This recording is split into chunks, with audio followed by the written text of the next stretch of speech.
1-ാം class മുതൽ 12-ാം class വരെയുള്ള, അതായത് +2 വരെയുള്ള പാഠപുസ്തകങ്ങൾ എങ്ങനെ ഡൗൺലോഡ് ചെയ്യാം, നിങ്ങൾക്ക് ആവശ്യമുള്ളത് എങ്ങനെ വായിച്ചെടുക്കാം എന്നൊക്കെ നമ്മൾ പരിശോധിക്കുന്നത്. നമ്മൾ ഗൂഗിൾ ഓപ്പൺ ചെയ്യുക, സമഗ്ര എന്ന് ഇതുപോലെ ടൈപ്പ് ചെയ്ത് കൊടുക്കുക. ഇതുപോലെ വെബ്സൈറ്റ് ഓപ്പൺ ആയിട്ട് നിങ്ങൾ ചെയ്യേണ്ട നേരെ താഴെ ഭാഗത്തേക്ക് വരിക. ഏറ്റവും അവസാന ഭാഗത്തേക്ക് വരുമ്പോൾ ടെക്സ്റ്റ് ബുക്ക് എന്നൊരു ഓപ്ഷൻ ഇവിടെ ഏറ്റവും അവസാനം കാണാൻ സാധിക്കും.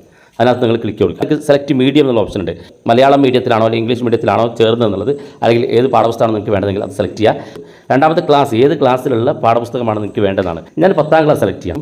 നിങ്ങൾക്ക് ഏത് സബ്ജക്റ്റിലെ പാഠപുസ്തകത്തിൻ്റെ PDF ആണോ വേണ്ടതെങ്കിൽ അത് സെലക്ട് ചെയ്ത് കൊടുക്കുക. ഞാനിവിടെ ജസ്റ്റ് മലയാളം സെലക്ട് ചെയ്ത് കൊടുക്കുകയാണ് കേട്ടോ. ഈ പാഠപുസ്തകം നിങ്ങൾക്ക് ഇവിടെ വെച്ച് വായിക്കണം, ഡൗൺലോഡ് ചെയ്യേണ്ട, ജസ്റ്റ് ഇവിടെ വെച്ച് വായിച്ചാൽ മതിയെങ്കിൽ ഇവിടെ താഴെ ഡൗൺലോഡിൻ്റെ ചിഹ്നത്തിൽ കാണുന്ന ഈ പച്ച ബട്ടൺ ഒന്ന് ക്ലിക്ക് ചെയ്ത് കൊടുത്താൽ മതി. നിങ്ങൾക്ക് ഇതുപോലെ വായിച്ചെടുക്കാൻ സാധിക്കും. PDF ആയി ഡൗൺലോഡ് ചെയ്യണമെന്നുണ്ടെങ്കിൽ ഏറ്റവും മുകളിൽ വലതുഭാഗത്ത് കാണുന്ന ഈ 3 ഡോട്ടിനകത്ത് ക്ലിക്ക് ചെയ്ത് കൊടുക്കുക. പ്രിൻറ്റ് എന്നുള്ള ഓപ്ഷൻ കാണാൻ സാധിക്കും. ഈ പ്രിൻറ്റ് എന്നുള്ള ഭാഗത്ത് ക്ലിക്ക് കൊടുക്കുക.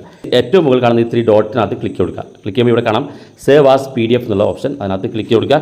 ഈ ഒരു PDF ഇതുപോലെ കാണിക്കും. ഇവിടെ താഴെ സേവ് എന്നുള്ള ബട്ടൺ ക്ലിക്ക് കൊടുത്തു കഴിഞ്ഞാൽ ഈ ഒരു പാഠപുസ്തകം നിങ്ങളുടെ ഫോണിലേക്ക് PDF ആയിട്ട് സേവ് ആകുകയും ചെയ്യും.